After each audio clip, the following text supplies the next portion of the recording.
नमस्कार, मैं एडवोकेट नृपेंद्र सिंह स्वागत करता हूं आपका अपने YouTube चैनल लॉ डोर में।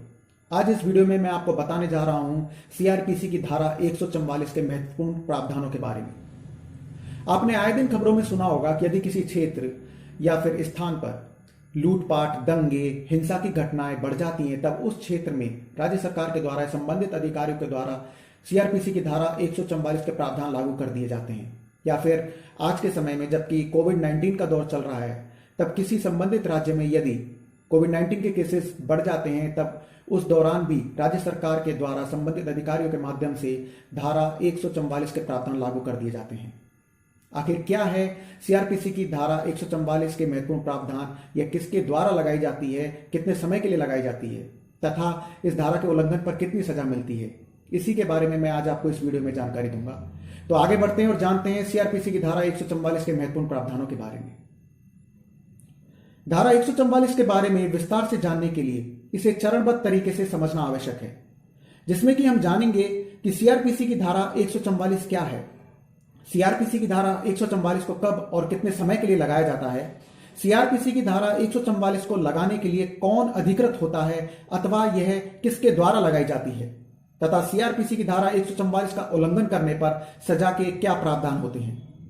सबसे पहले हम जानेंगे कि सीआरपीसी की धारा 144 क्या है।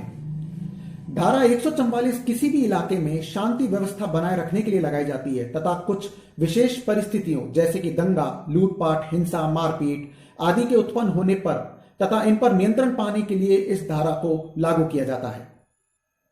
अब जानते हैं कि सीआरपीसी की धारा 144 को लगाने के लिए कौन अधिकृत होता है तथा इसे कितनी अवधि के लिए लगाया जाता है।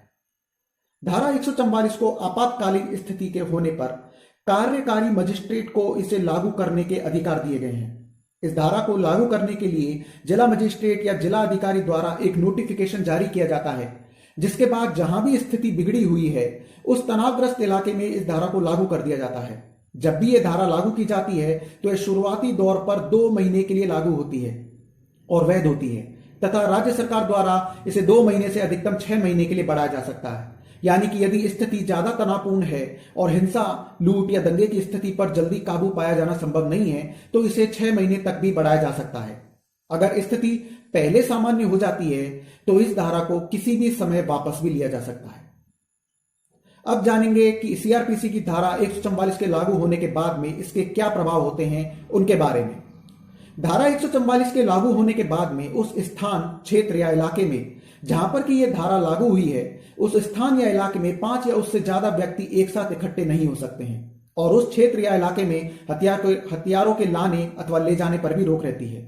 धारा 144 के लागू होने के बाद सामान्य तौर पर बाहर घूमने तथा यातायात पर भी प्रतिबंध लागू रहता है। धारा 144 के प्रतिबंधों के परिणाम स्वरूप सार्वजनिक हितों और निजी अधिकारों के बीच संघर्ष की स्थिति उत्पन्न होने पर निजी अधिकारों को अस्थायी रूप से रोका जा सकता है, परंतु नागरिकों के सिविल अधिकार या उनकी संपत्ति को लेकर उठने वाले प्रश्नों पर धारा 144 के तहत कार्यवाही नहीं होगी। अब जानते हैं सीआरपीसी की धारा 144 को किस प्रकार से लागू किया जाता है। धारा 144 लागू करने के लिए मुख्य बिंदु यह है कि इस धारा को लागू करने का आदेश लिखित में होना चाहिए तथा इस धारा को लागू करने के लिए पहले कार्यकारी मजिस्ट्रेट को यह सुनिश्चित करना होगा कि इसकी परम आवश्यकता है या नहीं। अंत में हम यह जानेंगे कि यदि धारा 144 लागू होने के बाद यदि किसी व्यक्ति द्वारा इस धारा के प्रावधानों का उल्लंघन किया जाता है तो इस पर सजा के क्या प्रावधान है। प्रत्येक व्यक्ति की कानून का पालन करने की जिम्मेदारी होती है, क्योंकि कोई भी कानून से बढ़कर नहीं होता है।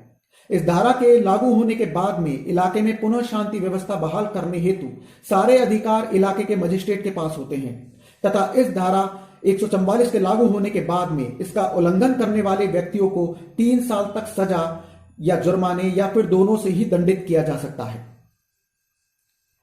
तो यह थी सीआरपीसी की धारा 144 से संबंधित महत्वपूर्ण जानकारी। यह आपको कैसी लगी मुझे कमेंट बॉक्स में लिखकर जरूर बताइएगा तथा साथ ही मेरे चैनल को भी आप सब्सक्राइब करें, जिससे कि मेरे अपकमिंग लेटेस्ट वीडियोस के बारे में भी आप जानकारी प्राप्त कर पाएंगे तथा इस वीडियो को भी शेयर और लाइक जरूर करें, जिससे कि किसी अन्य तक पहुंचे और वह भी इस जानकारी से लाभान्वित हो सके, कानूनी प्रावधानों को समझ सके। तो मिलते हैं एक और नई कानूनी जानकारी के साथ अपने अगले वीडियो में। नमस्कार।